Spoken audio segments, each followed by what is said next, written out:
Hey guys, are you interested in playing war games set in the Far East but don't have any terrain for it? Well, today I'm going to give you my 7-step guide to how I build paddy fields.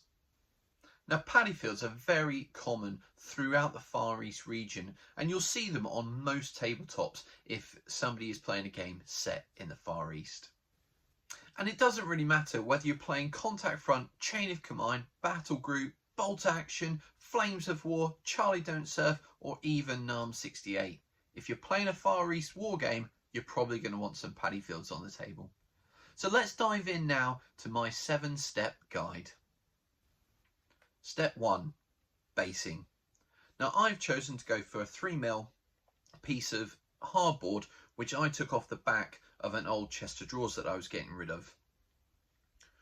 It doesn't really matter what material you use. You could use plywood or MDF or maybe even plasticard. And again, the thickness doesn't matter either. I've got 3mm, but you could choose 2mm or even 1mm. It's up to you. Now, once you've got your basing material chosen, you then need to decide what you're going to do with it. Are you going to bevel the edges, round off the corners, or just leave it square? Now, in my case, I've gone for a 12" by 12" square piece of hardboard, and that will be my starting block for these paddy fields. Step 2, groundwork.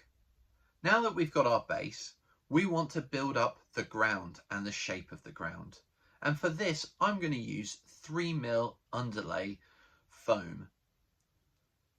I'm then going to cut it up into 35mm wide strips, and I'm then going to place this around the outside of the base to form an outline, creating a space in the middle where our paddy fields are going to be. Once I've put the border around the outside, I'm then going to use some more 35mm wide strips to create some inner shapes, some squares and rectangles, which will represent our paddy fields. And these strips will create our walkways between those paddy fields. Following that, I'm then going to cut some 30mm wide strips, which I'm going to place in the middle of those 35mm strips, essentially creating a raised walkway with beveled edges, and those will be for my figures to walk on. Now, the width of those strips is based on the base size that your figures are on. So if you've got 25mm bases for your figures, then perhaps try a 30mm strip for your top level walkway. Step 3, filler. Now that we've got our outline for our paddy fields, we're going to need to make the groundwork more organic. And for this, I'm going to use some pre-made filler because it's relatively cheap and saves me some time making it. And I'm going to take my finger and smear on the filler over the beveled edges.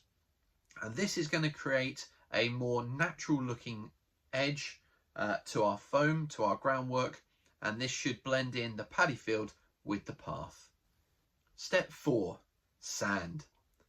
Now that we've got our filler down, and once we've let it dry, we're going to move on to texturing both the fillered areas and the paths on top.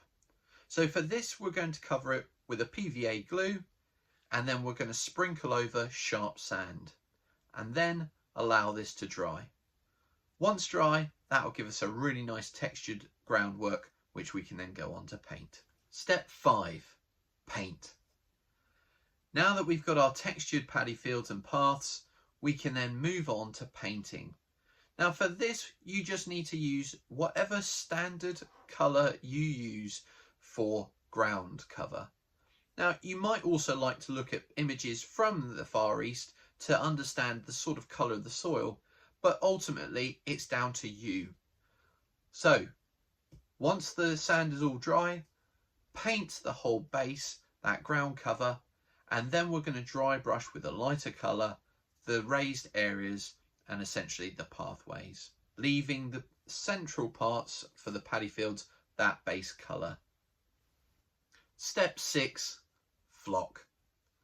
Now that we've got our ground cover all painted, we're going to add a little bit of flock to give the impression of some grass or shrubs in and around the area.